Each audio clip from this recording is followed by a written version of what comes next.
Today see the publication of significant reports into British collusion in the killing of innocent Irish citizens. The report details how MI5 managed murderers and then sought to hid the truth afterwards. The Glenanne gang, who killed 127 Irish people, also made up of British Army, RUC and loyalist paramilitaries, and another example of collusion. Now, in most countries, information such as this will be of the gravest priority, but not here.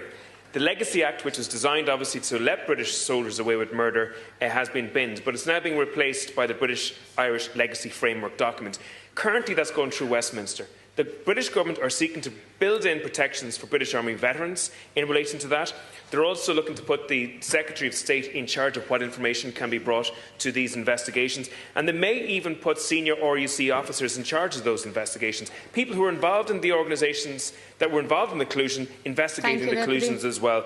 You have a chance to stop this or to change it. What efforts are you going to make sure that the information will be made available to the families and survivors who need it? Minister to respond. At the outset, maybe if I could just thank the Canova team for their service, initially under the leadership of John Boucher, but subsequently Sir Ian Livingstone. And I think anybody who will have an opportunity, or if they haven't already, to read the report today, it certainly makes for interesting reading. There are shocking claims of collusion, paramilitary groups who are regularly supplied with intelligence by members of security forces, but it also is very critical of the provisional IRA referencing the wanton use of torture and murder within their own community. So this is a really important piece of work that has been done.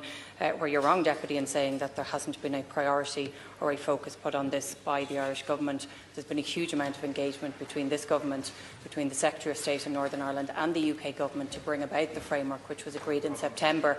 The framework is a very fine balance in making sure the most important thing happens here, and that is families get truth.